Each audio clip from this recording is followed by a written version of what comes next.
qu'est-ce que vous me faites pas faire? Salut à tous et bienvenue dans une nouvelle vidéo Magnum 44. Aujourd'hui, je vous ai ramené ce truc-là. C'est un mousse-coton modèle 38 Carcano, donc italien. Et j'entends d'ici dire, putain, mais pourquoi tu nous as encore amené ça? Bah, pour la bonne raison, c'est que cette arme-là, ces armes-là italiennes ne sont pas vraiment réputées pour être précises, pour avoir des résultats excellents en compétition. Dernièrement, j'ai fait une petite compétition tard où j'avais un pote qui avait un Carcano. Alors, c'était un modèle 38, mais pas réellement celui-là. Hein. Celui-là, modèle. Et bon, c'est vrai que ses résultats n'étaient pas formidables. Voilà, je ne veux pas me moquer parce que c'est pas évident de tirer à 200 mètres avec un Carcano avec une hausse fixe à 300. Donc, c'est vraiment pas évident. La cartouche en elle-même peut être très bonne ou peut pas être bonne. Enfin, c'est tout relatif. Comme le tireur, du reste, il peut être très bon ce jour-là et pas bon un autre jour. Sauf que moi j'ai envie d'essayer quand même. Et c'est pour ça que je suis à mon stand de tir pour pouvoir faire cette petite épreuve tard en conditions réelles avec cette arme-là. Alors pourquoi j'amène celle-là et pas l'autre que j'ai particulièrement, enfin l'autre que j'ai, hein, modèle 38. Mais en fait celle-là, je me suis aperçu qu'elle tirait franchement bien à 50 mètres, à 50 mètres et sur les coudes, posée comme ça sur les coudes, bah, soit j'étais tout dans le 10, soit j'étais tout dans le 9. Voilà, c'était très rare de toucher dans le 8. À 50 mètres. Alors je me suis dit peut-être qu'il y a du potentiel en fait dans cette arme-là, du potentiel pour pouvoir potentiellement, je dis bien encore une fois, taquiner la compétition tard, donc épreuve 810 avec des armes à répétition manuelle, bien sûr. Donc je vais me préparer, je vais mettre une cible C50 à 100 mètres. Et oui, mon stand c'est 100 mètres, c'est pas 200 mètres comme la compétition officielle qui se déroule sur C200 bien sûr. Et puis donc je vais vous expliquer si, bien sûr, vous venez de Mars, cette fameuse compétition tard 810, à quoi ça correspond. Alors déjà cette épreuve 810, elle correspond à des armes comme ça, donc à répétition manuelle. Ça peut être par exemple, je dis bien par exemple des Mauser 98, ça peut être aussi des Lee-Enfield, ça peut être voilà, toute arme qui a une carabine, enfin un verrou qui se ferme manuellement. Je prends un exemple des Garand, par exemple, ce n'est pas la même épreuve. Tout pareil, si vous avez un dioptre dessus, par exemple un 431, la dernière fois que j'ai fait une compétition, c'était avec mon 431, il y avait des gars qui tiraient à côté de moi, ils avaient des dioptres sur leur carabine, sur leur arme, ce n'était pas dans la même série, ça devait être 811 ou 812. Alors c'est un petit peu compliqué à expliquer, j'ai du mal aussi à comprendre bien toutes les différentes variantes qu'il y a dans cette épreuve-là, donc du tard. L'épreuve du tard se déroule, 810, se déroule en 3 parties, 3 phases. Vous avez 25 cartouches à tirer en totalité. Donc en premier lieu, vous avez une période d'essai. Vous avez 5 minutes où vous pouvez tirer, donc couché, hein, bien sûr, l'épreuve couchée. Hein. 5 minutes pour tirer 5 cartouches. Vous avez la possibilité de vous faire aider d'une longue vue, hein, à 200 mètres pour voir les impacts, c'est pas évident. Donc là, vous avez la possibilité. Et bien sûr, vous avez droit à un chrono. Moi, j'ai droit à je prends un petit sablier pour pouvoir m'aider en termes de temps. Voilà. Ça, c'est la période d'essai. Ensuite, vous avez la période de la compétition en elle-même qui se déroule en 2 phases. 2 x 5 munitions en tir de précision dans un laps de temps de 7 minutes. Donc 2 x 5 munitions, donc il vaut mieux avoir 2 chargeurs. Ou 2 clips, ça dépend de l'arme que vous utilisez, bien sûr. Vous n'avez pas le droit de vous faire aider d'une longue vue, bien évidemment. Troisième épreuve, enfin deuxième épreuve proprement dite, tir de rapidité. 2 x 5 munitions, dans les mêmes conditions, tir couché. Et là, vous n'avez que 3 minutes. Donc ça va assez vite, il faut bien se concentrer et bien juger un peu le temps qui passe. Ce n'est pas évident. Alors là aussi, normalement, vous avez droit à vous faire aider d'une sorte de chrono. Moi, j'utilise encore une fois mon sablier et c'est grandement utile. Voilà. Et il n'y a pas de pile. Donc ça aide. Voilà pour cette petite épreuve. Donc c'est sur 200 mètres, sur une cible C200. Et pour ceux qui n'ont jamais tenté cette expérience, moi c'était la première fois, je me suis dit je vais rien voir. Alors moi qui suis myope, je n'ai pas mes lunettes sur moi pour l'instant, mais je les aurai tout à l'heure. La grosseur d'une cible C50 à 100 mètres, c'est équivalent à la C200 à 200 mètres. Donc quand vous regardez dans votre arme, vous voyez à peu près la même chose, sauf que la distance, elle est doublée. Donc il faut jouer, bien sûr, sur les hausses quand elles sont réglables. Ça là, elle est réglable plus ou moins. Voilà, donc c'est une hausse déjà qui commence à 300. Donc c'est pas évident. Et surtout, sur ces foutus Carcano qui ont une prise de visée complètement à part. Donc c'est intéressant. Bon, écoutez, moi je suis prêt. Je vais donc faire mes 5 tirs d'essai. Donc on a le droit de se faire aider par une longue vue pour à chaque tir voir où on en est, hein, ça paraît un petit peu logique.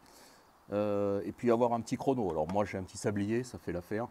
Je ne vais pas mettre le chrono pour les 5 minutes d'essai. On s'en fout. Donc, 5 cartouches. Je mets le casque.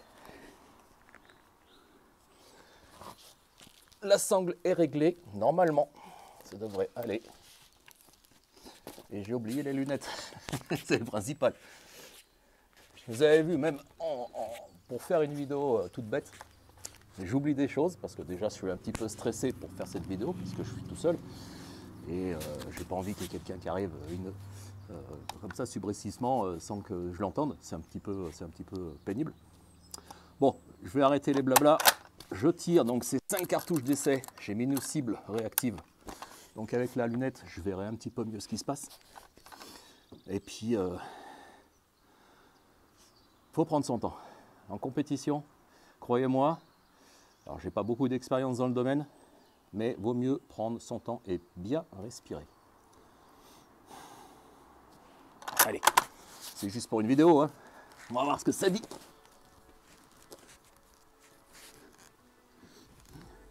Et cette arme-là, il faut que je me méfie, parce qu'elle a une détente hyper sensible. Donc il ne faut pas que je fasse de boulettes.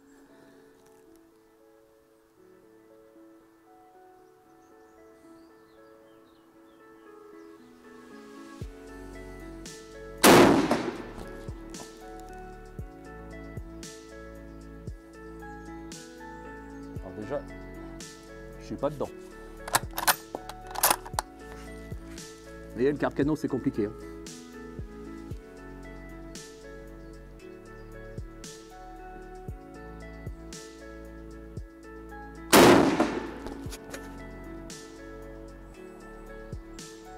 Ok.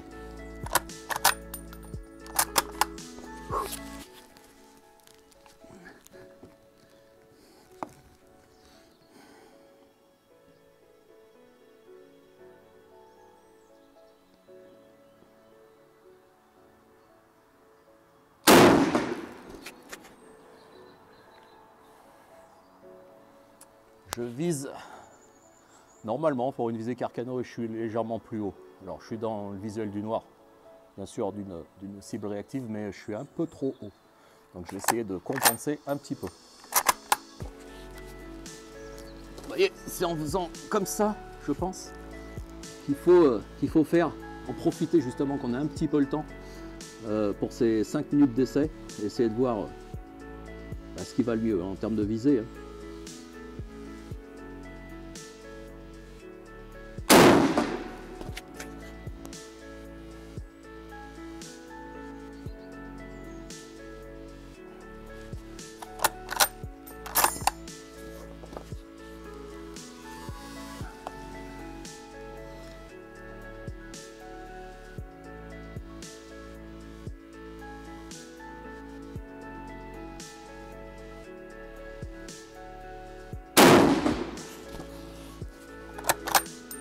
Cinq cartouches d'essai.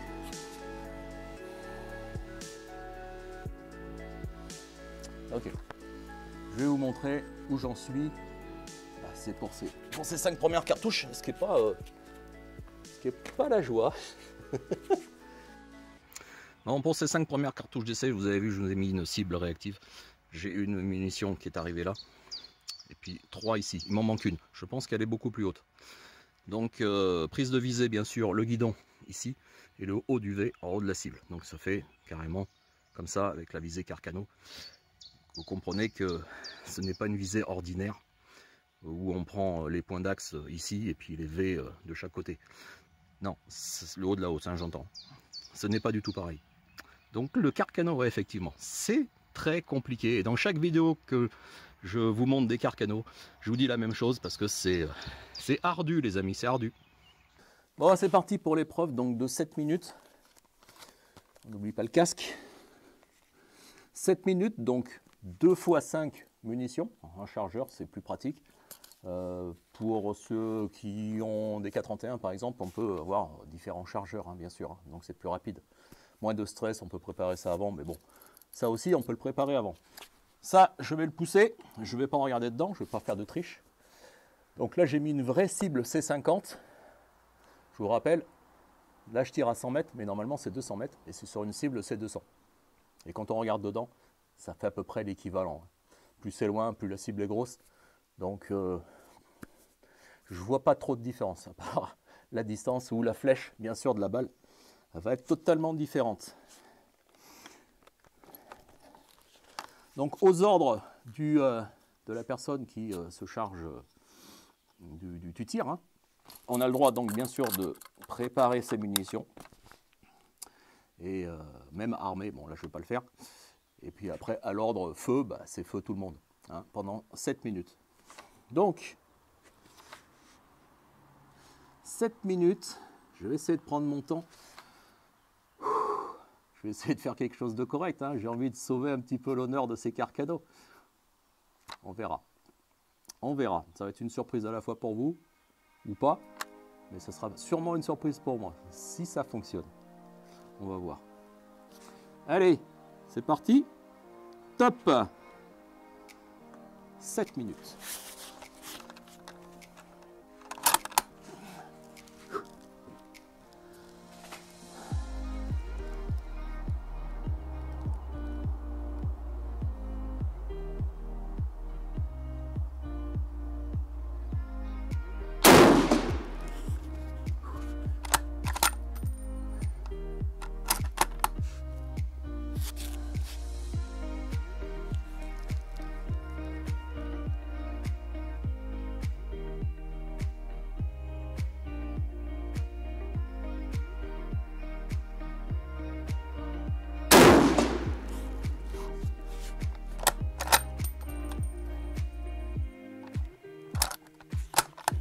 Bien sûr, vous voyez les résultats avant moi. Moi, je ne sais pas.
« 4 minutes 47. »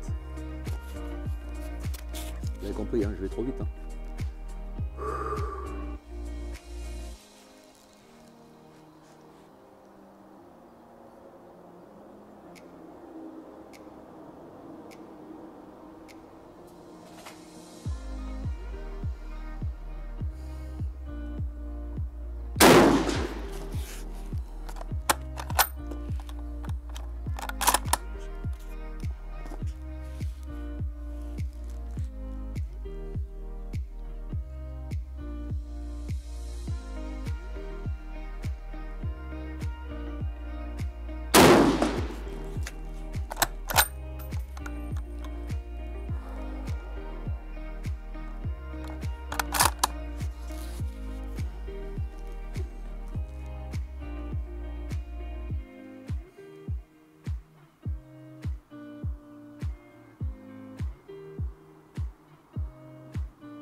3,28.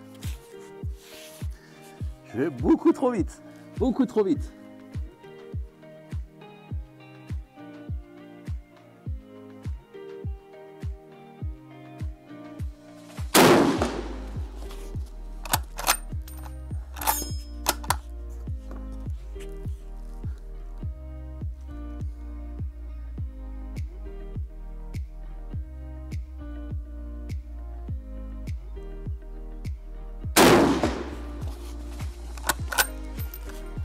Voilà, et là, 2,50.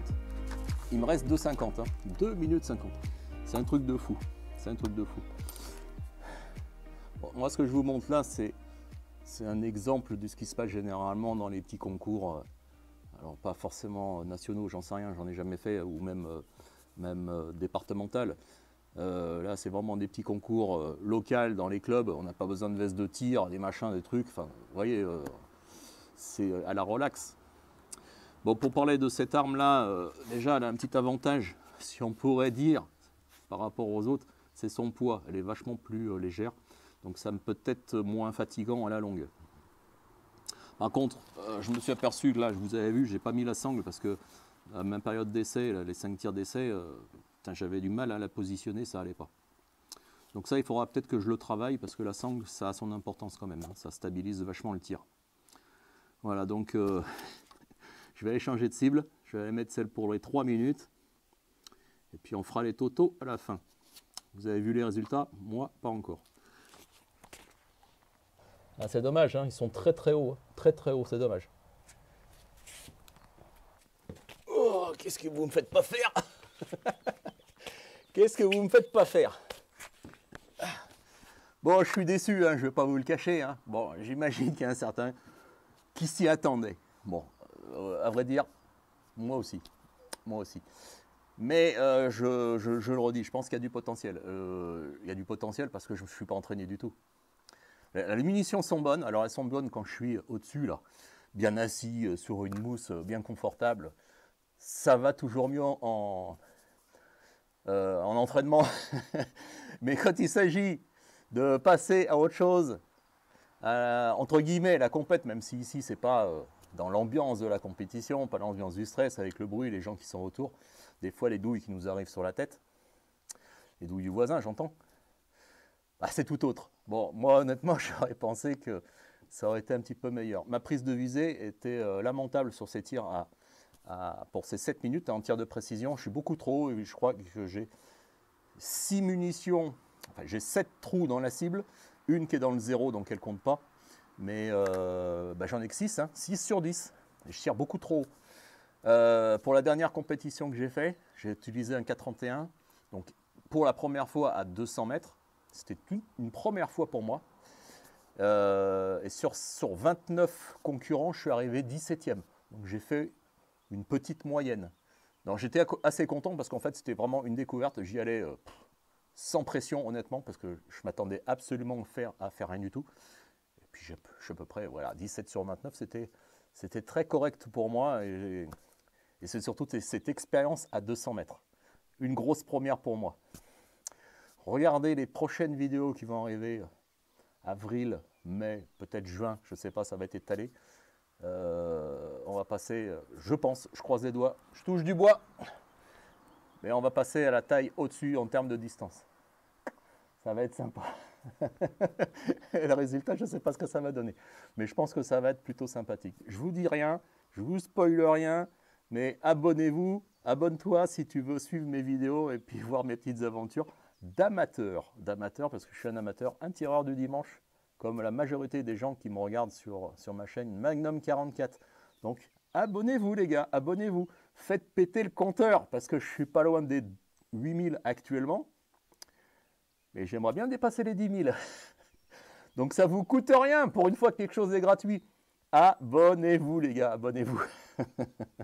Je rigole, mais c'est pas parce que je suis youtubeur, vous avez vu, hein. Si vous êtes abonné à d'autres chaînes YouTube, vous voyez des fois des super résultats. Moi, je vous montre ce qui est la réalité la plupart du temps. Donc, vous voyez, c'est pas terrible. Et ça me dérange pas de le montrer parce qu'en fait, Pour ceux qui tirent, voilà, qui sont amateurs comme moi, bah, ils savent très bien de quoi il en ressort.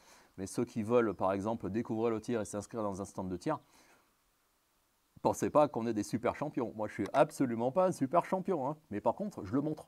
C'est pas comme certains youtubeurs qui montent des vidéos de tir et qui montrent que leurs meilleurs résultats. Combien de fois ils ont tiré de munitions pour avoir des super résultats? Non, honnêtement, si vous voulez des résultats, il faut en tirer. C'est l'entraînement obligatoire. Chose que je, malheureusement, ai tendance à un petit peu oublier, mais c'est pas grave, moi c'est juste un loisir, hein. C'est pas de la compétition que je fais, hein. Voilà, j'ai rien à gagner. Et le loisir du tir, c'est plutôt un bouffe pognon. Ça coûte très cher, ça commence à coûter très cher. Voilà, 3 minutes, ça va aller très vite. Je vais mettre mes lunettes. Et petite aussi anecdote, alors pour ceux qui n'ont pas de lunettes, ça va très bien. Ceux qui ont des lunettes comme ça, qui sont un peu myopes comme moi, c'est encore plus dur. Voilà, l'âge avançant, on n'a plus 20 ans les gars. Donc, enfin voilà quoi, c'est la vie. 3 minutes, je vais essayer de tirer plus bas parce que là, honnêtement, j'ai envie de faire, essayer de faire quelque chose de sympa quoi. Ça serait bien. Allez, 3 minutes. Top! Et cette sangle, elle m'agace.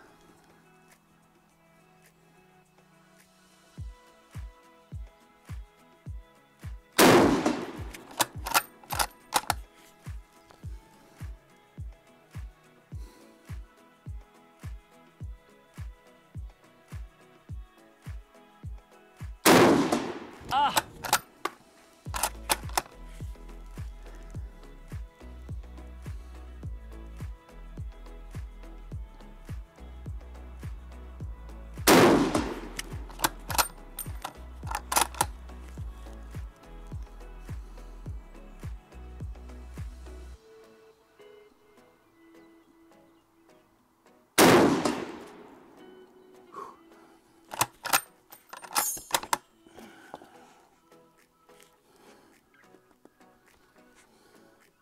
Je vais trop vite, hein.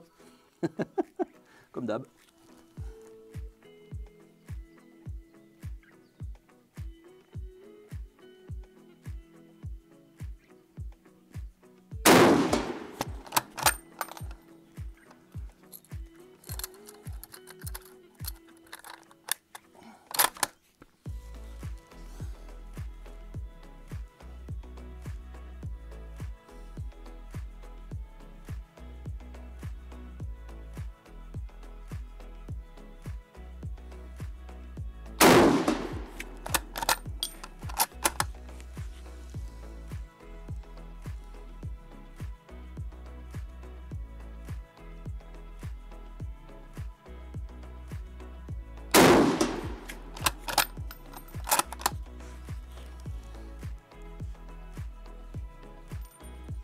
Il reste 1 minute.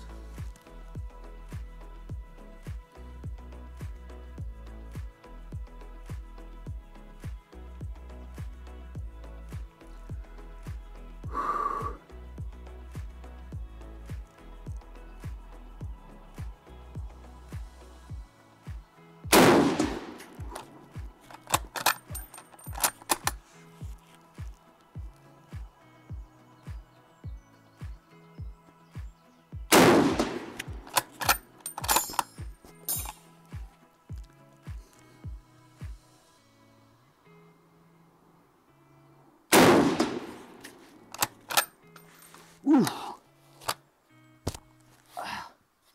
Pas évident. Pas évident. Il reste 11 secondes.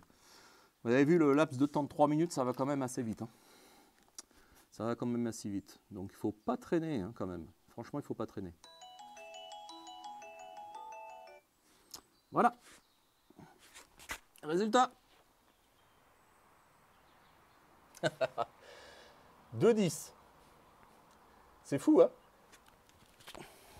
Bon, écoutez, voilà les amis, voilà qui conclut là, cette petite vidéo. Pour les résultats, je pense que vous les avez vus avant moi bien sûr, puisqu'en termes de rapidité, de précision, en 7 minutes, j'ai tiré beaucoup trop haut. J'avais que 6 munitions dans la cible sur 10. Ça, c'est dommage. Pour un score de 23 sur 100. 23 sur 100, je crois que c'est le pire que j'ai pu faire. Allez voir bien sûr la playlist que j'ai créée sur YouTube, où j'ai pas mal de vidéos sur les armes que j'utilise la plupart du temps, donc épreuve 810. J'ai même fait une vidéo sur un Garand qu'on m'avait prêté en 815, épreuve 815 bien sûr. C'était instructif et j'ai même eu des petits soucis d'approvisionnement. Enfin, allez voir cette vidéo, elle est plutôt sympa. Tir de rapidité en 3 minutes, et là j'ai une grosse surprise, c'est que les résultats sont meilleurs. Alors j'ai visé légèrement plus bas, et j'ai un score de 67 sur 100, ce qui fait un total de 90. Honnêtement 90, je crois que j'ai pas fait pire. Alors peut-être que, évidemment, ces armes ne sont pas faites pour la précision. Ces armes sont vieilles, bien sûr, hein, ça là date de 1941. Est-ce que la munition est bonne, n'est pas bonne? Voilà, il y a eu plein de... En fait, il y a plein de légendes sur ces armes qui disent que bah, c'est de la saloperie, entre guillemets. Peut-être qu'il y a du vrai, peut-être qu'il y a du faux. Moi, je ne peux pas dire que ça soit du vrai ou du faux. Le problème, c'est mon entraînement. Je n'ai pas assez d'entraînement. Donc le problème, à mon avis, vient de là. La munition, c'est pareil. Je pense qu'il faut essayer de trouver... Alors, munitions rechargées, hein, j'entends. Munitions manufacturées, j'en achète jamais. Mais munitions rechargées, c'est pareil. Il faut trouver de la bonne poudre qui va bien. La bonne ogive qui va bien. Moi, c'est PPU Partisan. Donc, entre guillemets, c'est du bas de gamme. Mais je pense que ça ne veut rien dire. Surtout pour tirer à 100 mètres. Et je dirais même à 200. Puisque la dernière compétition que j'ai fait avec le 431, j'ai utilisé justement de la PPU Partisan. Et ça allait pas trop mal. Voilà. Donc, que dire sur ces Carcano? Je pense que je vais m'arrêter là pour les petits essais au tard. Je ne pense pas l'utiliser pour les prochaines compétitions, ça c'est certain. Mais voilà, c'était un exemple de ce qui peut arriver ou pas, suivant comment vous vous entraînez, comment vous connaissez votre arme dans une potentielle compétition, si vous faites de la compétition, ce qui n'est pas mon cas, honnêtement. Voilà. Ciao, à bientôt. Oh putain de score, c'est vraiment nul. Oh putain.